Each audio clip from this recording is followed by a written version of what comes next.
Hey, welcome to Tabletop Skirmish Games. I'm Lee, and in this video we'll be making a comparison between the new Kill Team Octarius and Warcry.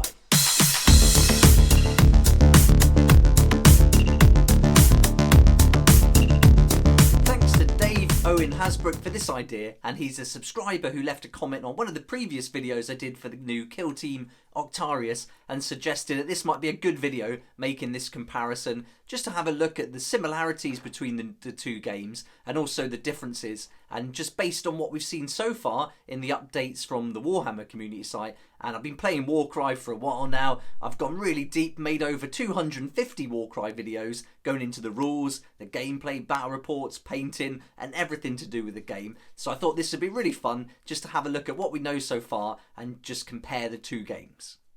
Okay, let's get started, and first of all, let's run through all the similarities between Kill Team Octarius and Warcry. Okay, so the first similarity is that these two games are both going to be fast paced, and I think there's going to be loads of opportunities for some brutal one-turn kills, some hero-defining cinematic moments, and also some epic fails. And we know from Warcry that in one turn or one activation you can do a load of damage. One of your smaller fighters can take out a big fighter can demolish a number of smaller fighters, and so I'm really hoping to see that in the new Kill Team game as well. But I think, yeah, it's certainly looking from the data cards we've seen so far that this is going to be the case, with such a variety of different operatives to bring into our different kill teams and the fire teams within that kill team. I think this is really shaping up to be much like Warcry, and I can't wait to get those heroic moments within the game. Next up is the price, and I think both Warcry and Kill Team are pretty cheap to get started playing, and the Warcry Catacombs box set was £125, but you can save up to 20% on that with some online retailers, and I'll put a link in the description below to Element Games where you can save up to 20% on that game there. It's great value, and although it's an affiliate link, it doesn't cost you anything extra. In fact, you save that 20%, and for every sale made I'll get a small commission too, so you're also helping support the channel. So thanks so much for that. That's awesome, and I really appreciate it. And I'm also hoping that Kill Team will be around that price too. So hopefully the Kill Team's going to be around £125. We'll get that discount on the online retailers. I'll probably order mine from my local game shop, where I also get a 10% discount. So it's great to support the local shops, because it's really handy to be able to pick up all your paints and things like that and glues. So really support those local shops as well. So yeah, I'm hoping £125. But it can be even cheaper than that to get started. You don't have to buy these big box sets. You could literally buy one warband. You could get the PDF rules from online, buy it from the Games Workshop, or even buy just the core book, or even borrow a friend's core book. So you literally could get started with just a single warband or kill team, which, you know, can be as low as £20, even less than that if you pick up some good deals. And so you've got lots of options there. So a good way to start playing. It's nice and cheap, and I think the rules are pretty straightforward. So it's really easy for people to start playing, or even just give it a go on a games night if they've never played it before. Another bonus with just picking up one warband and focusing on that is that you can get really good at playing that warband really quickly. So you can learn all the tactics, get used to all the abilities, and I think that's going to be the same with Kill Team. If you focus on one kill team, learn all their abilities, learn which operatives work best for which kind of mission or objective, and then start really going into it and learning everything you can about that one kill team, then you'll get really good really quickly. And although it helps to know your enemy and learn how the different kill teams and warbands function and their abilities, I don't think it matters as much as 40k or Age of Sigmar matters. So with Age of Sigmar, from what I've seen online with battle reports, if you don't know some of the things your enemy can do, you can just get completely taken by surprise and they can dominate the battlefield quite quickly. But I don't find that with Warcry, and I hopefully won't find that with Kill Team either. Next up, we've got alternating fighter activations, and I love this about Warcry. You're always on your toes, you're always feeling like you're involved in the game. You're not waiting for your opponent to move all their fighters in one go. You're taking turns, so you go, then I go, then you go, then I go, and it's back and forth like that. And so the pace is kept up, you're involved and engaged in the game a lot more, and that back and forth is really great. Keeps you on your toes, Yeah, and you just don't feel like you're waiting for your turn all the time. So you're always involved in the game, and you're always interested to see what your opponent's going to do and how that's going to influence you. Maybe you're going to react to them or continue with your plan. And so I love that back and forth alternating fighter activations, and I'm really happy to see that coming into Kill Team in this way. Our next similarity is that these two games are both skirmish versions of the larger game. So Kill Team for Warhammer 40k and Warcry for Warhammer Age of Sigmar. And the great thing about this is it gives you access to all the models from those games, or most of them. You can't use some of the bigger ones. Obviously, in Warcry you can use them as monsters and things. And I wonder if we're going to see things like that in Kill Team. So that's going to be interesting. But the fact that you've got access to all the different factions, you can pick up different box sets, starter sets, things like that. I think that's really appealing, and you don't have to spend a lot of money to get like an army together. So putting together a Kill Team or a warband, as we said earlier, can be as little as £20. So I think that's one really great thing about this game, and also it gets you a little taste of the kind of world that it's set in. So if you wanted to venture into the bigger games, you can kind of have a little head start on the lore. The rules are going to be totally different now, so that doesn't really help you in that way, but it certainly introduces you to the hobby. Great way to get started, and to the lore and the background for whichever world you're playing in, whether it's 40k or Age of Sigmar.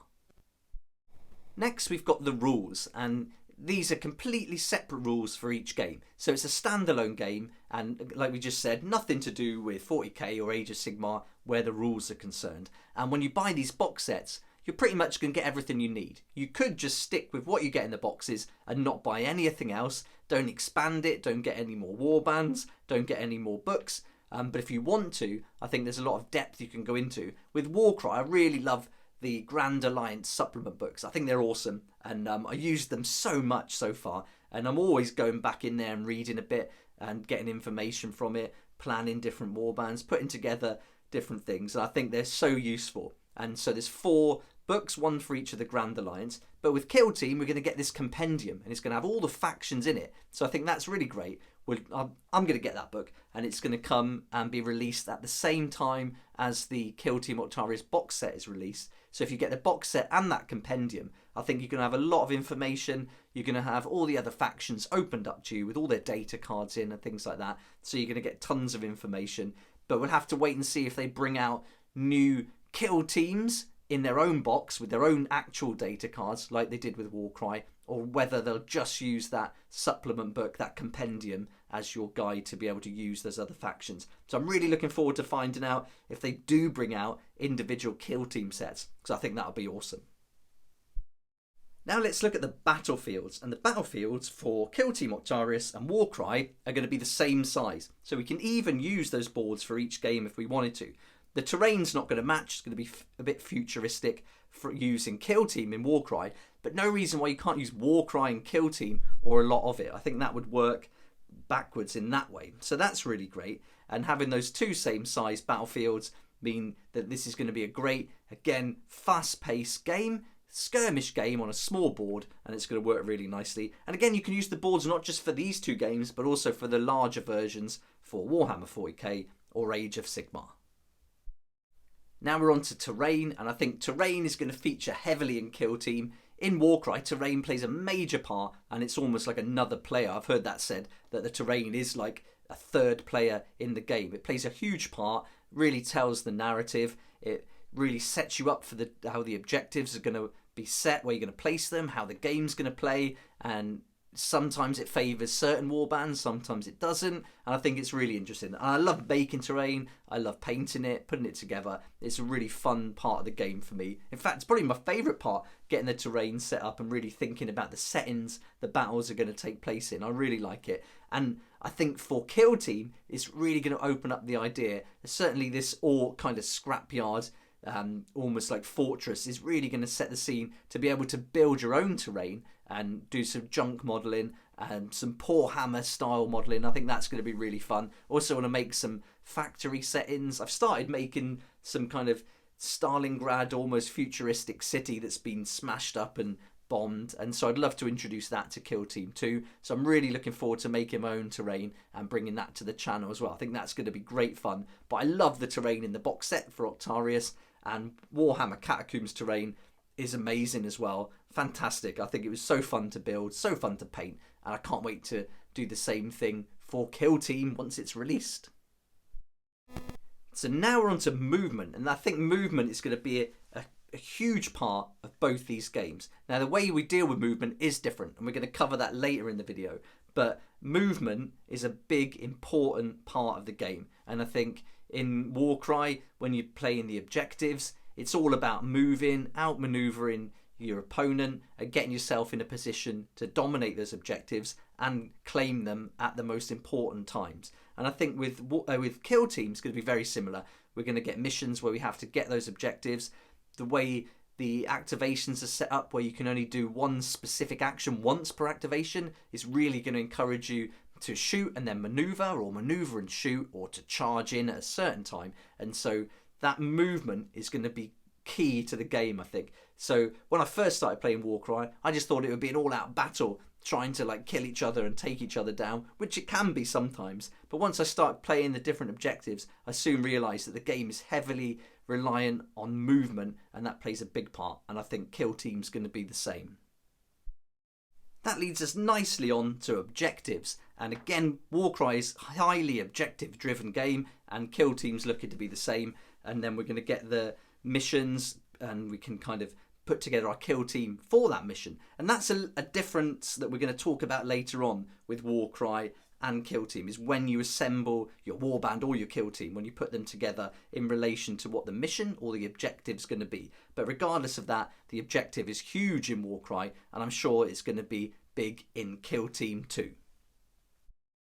Now we're on to the duration, and so the games are both looking to be quite short games. So this is perfect, because if you want to do meetups or game nights and you want to play lots of games, then this is perfect. And so if you have a group of like 4 people, then you can certainly play lots of games within the group. Everyone could get a chance to play each other, and then that's really cool because it opens you up to play lots of different warbands, potentially lots of different Kill Teams. So that duration's key. It's also like the setting up time, I think, is important as well. Warcry doesn't take all that long to set up in my mind. It's really easy. The rules are pretty straightforward, so you haven't got a lot of preparation to do. And once you know your warband, you can get the game set up and get stuck in really quickly. Next, we've got the narrative setting. And the narrative setting for Kill Team sounds awesome. I think it's really fun how they're kind of putting that together, with the Tyranids taking on the Orcs, and then the Deathcore Kree are getting stuck in and trying to interfere with that and influence the direction it's going in. So that's a really fun start to the narrative. I'm really hoping that there's some kind of in-depth narrative campaign that we can go on, and I'm sure there will be. And just as we find in Warcry, the narrative campaign is the best part of the game. It's so fun, taking your warband, developing them, adding new fighters, losing fighters, having hit those heroic moments like we talked about earlier on. And so I think that's a really big part of the game. And for me, it's all about narrative.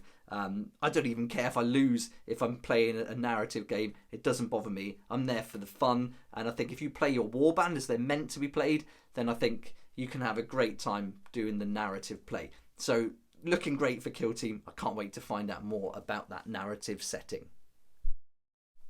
Now let's look at the rosters. And I loved the update that we got from the Warhammer Community site telling us about the new roster and how we would pick our Kill Team with the fire teams. It sounds awesome, and being able to have 20 operatives in your roster and then drawing from that for the different missions sounds really fun. And the same when we play the narrative campaign with Warcry, we can have that up to 20 fighters in our roster, and then we take out as many as we need for our points value for our warband. So while it's different, one is in points and one is based on this new algorithm they've got for Kill Team, I think the similarities in the roster are really great. Having those 20 fighters is not too many, and you really get a chance to know those fighters. You know what they can do, you kind of develop their story, and yeah, getting to know them is something that's really fun, especially when we start playing that narrative campaign mode.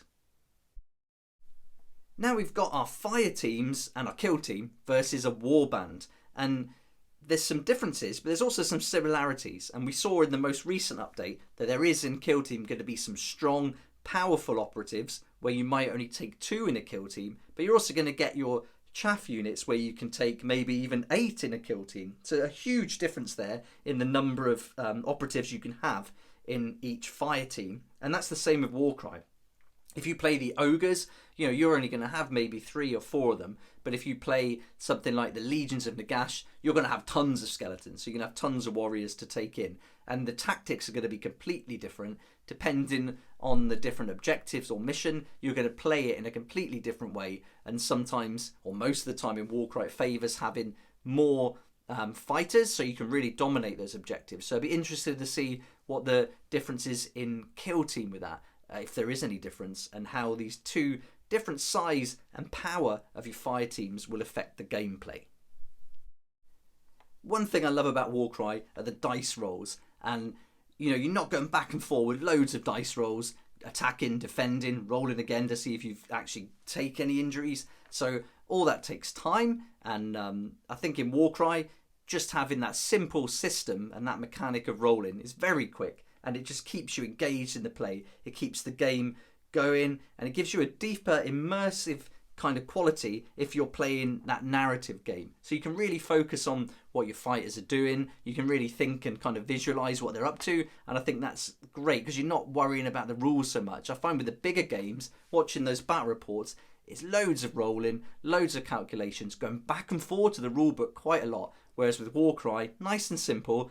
Once you learn those values, it doesn't take long at all, and there's not many units to learn either. So once you do that, it's really quick and easy to play. So it keeps you in that narrative, that immersion in the game is a lot stronger. And I think we're going to get that in Kill Team now with these new rules as well.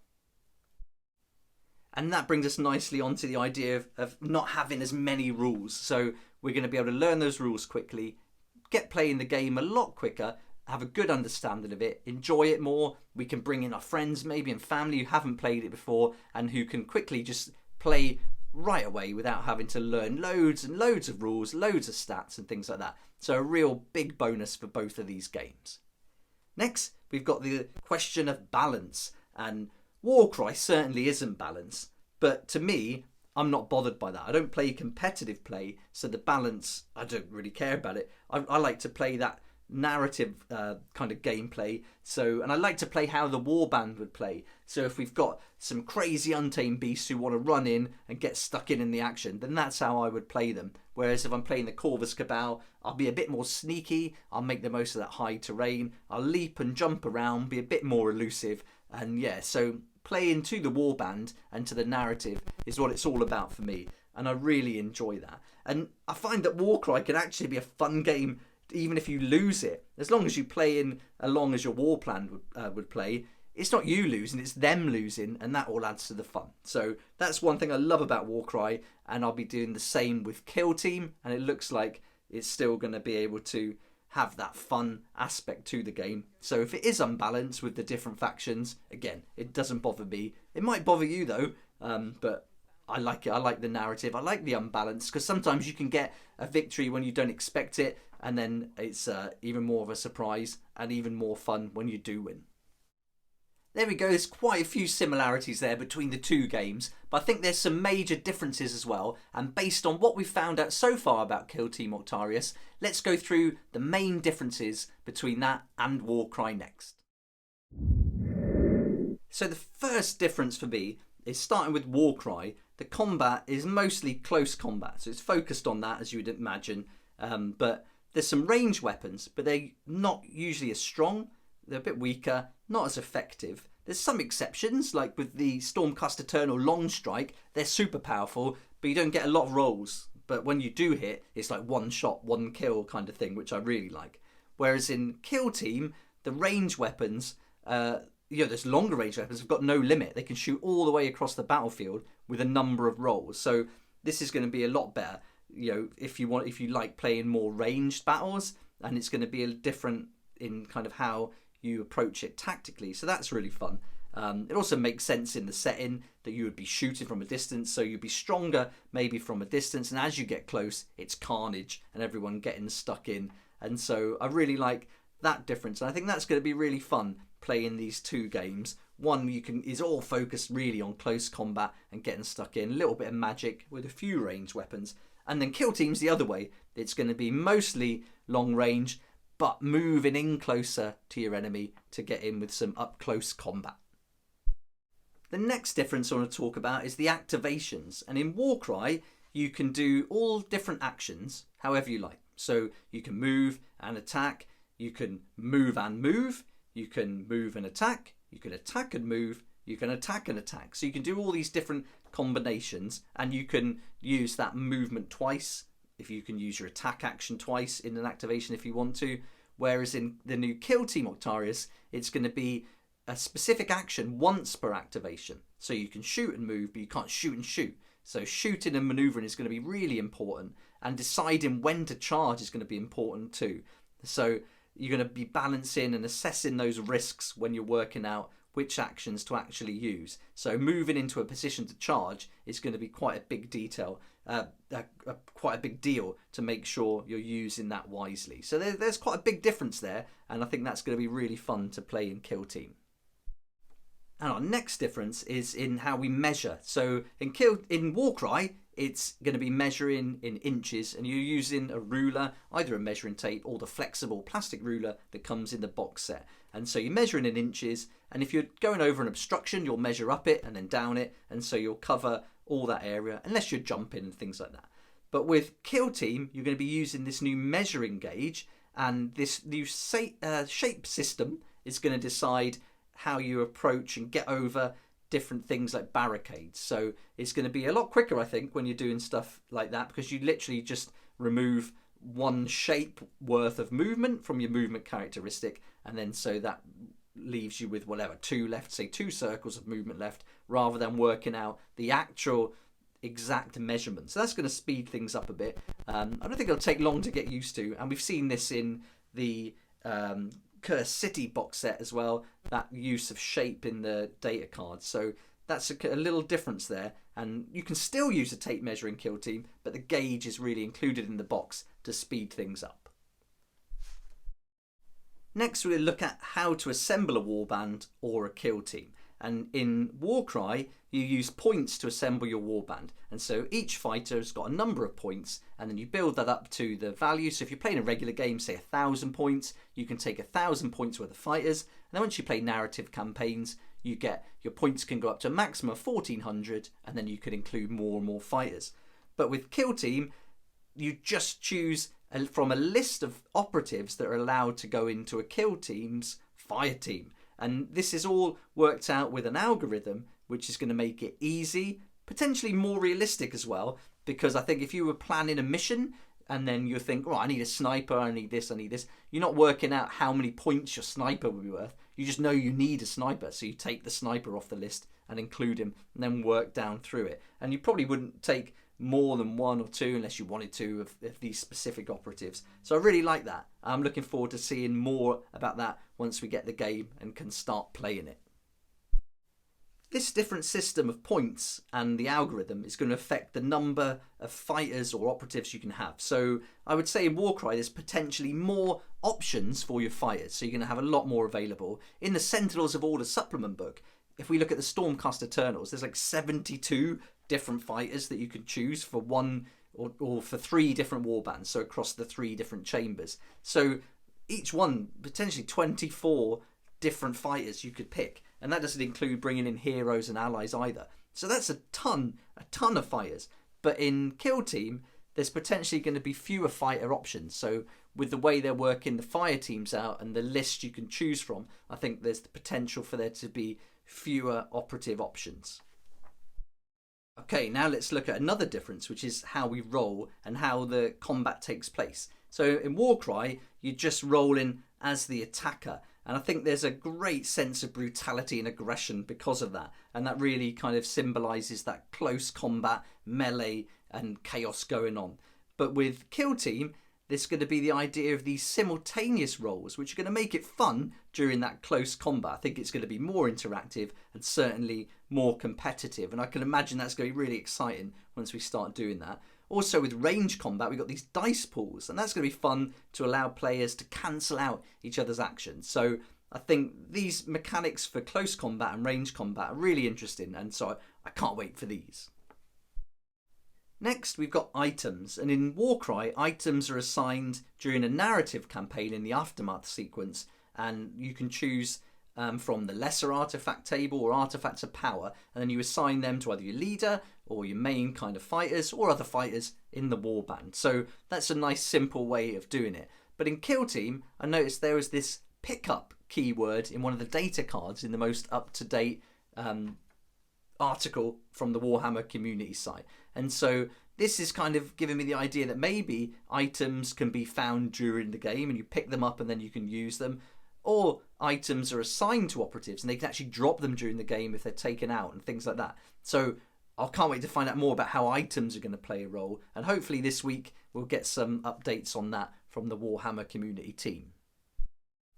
Right, now we're on to our final difference, and this is when we assemble our warband. And so with Warcry, we assemble the warband, and then after we've done that, we'll go through setting up the game, and then we see the objectives. So we don't know what the objectives are going to be until our warband has already been assembled.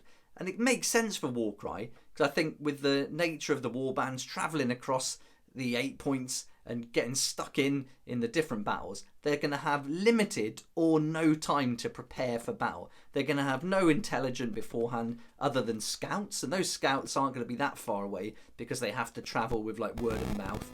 And I think the warbands are going to tend to stumble across enemies or be waiting for an attack or camped up near an objective, that kind of thing. So I think the way they do that in Warcry makes a lot of sense.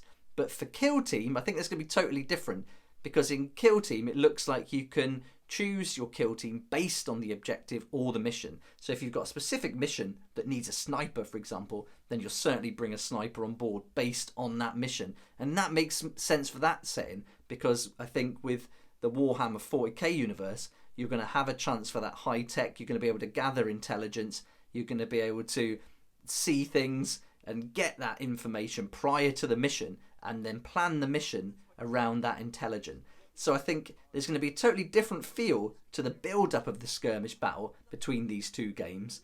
And I think that's really clever. And I think whether that's planned or not, I think it's going to work really well with Kill Team. And it sets these two games up to be quite different from the start of the game. And I really like that. So there we go, that's my comparison just based on what we know so far about Kill Team Octarius, just comparing it to Warcry. And I'd love to know what you think though, so let me know in the comments below what do you think's going to be different about the game, what intrigues you the most, what similarities do you like, and is this game different enough to Warcry for it to be appealing? So let me know in the comments below, I'd love to hear your thoughts and feedback. I'm really excited about this new Kill Team Octarius game, and I can't wait for the box set to come out in August, and I'll be getting it straight away and making loads of videos, painting it all and going through all the rules and everything, and then doing a couple of quick games just to run through those rules as a kind of battle report. I think it's going to be awesome, and then we'll do loads of deep dives into all the different factions and also some fighter in focus videos looking at each of the operatives involved. So it's going to be great fun, and I hope you come and join me in the Kill Team content. But if Kill Team's not your thing and you love Warcry, Age of Sigmar or Underworlds, then don't worry, I'll still be doing daily content for Warhammer on the channel, so there's going to be loads of content going forward for all those games too. So whatever game you're into, there's going to be content here on the channel for you. And also I've got a load of content coming for the core space game, and there's going to be a new version of that called Firstborn released later this year around October. So leading up to October, I'm going to be putting loads of content on the channel for core space as well. So if you haven't played it or you don't know anything about it yet, then I've done a few videos on the channel already going through the rules, an introduction to the game, unboxing and everything like that. So you can take a look at those videos and catch up. But there's going to be a load more coming as we build up to that release. And I'll also do a video really soon just explaining a bit more about Core Space Firstborn to give you an introduction to that. So look out for that coming soon as well. It's not just Warhammer. I'm trying to play lots of different independent games as well and bring a nice variety to the channel. So I hope you enjoy all those videos as well. This next week's looking like it's going to be awesome for getting some Kill Team updates, but if you haven't caught up already, then check out all these videos on my channel already that get you up to date with all the Kill Team news. And if it's Warcry you're into, then you can also look at my Warcry playlist, where I've got at the moment 254 videos taking you through everything you need to know about how to play the game, painting your warbands, unboxings, battle reports, deep dives, and loads of other Warcry information. So it's all up on the channel already, and if you go to the Warcry playlist, you'll find it all there. I hope you enjoyed the video, and I hope you're looking forward to this new Kill Team Octarius as much as I am. It's going to be an awesome game, and I can't wait to get stuck in and give it a go. But thanks again for watching. Please like if you like it, subscribe for more videos like this, and don't forget to hit the notification bell to join me next time on Tabletop Skirmish Games. If you like this kind of content and would like to support the channel, then please check out my Patreon page, and thanks to everyone who's joined so far. It's really awesome. We hang out on Discord, talk about the hobby, share ideas and help each other out, and you'll get some perks there that you're not going to find anywhere else. So I'll put a link in the description, and it'd be great to see you there.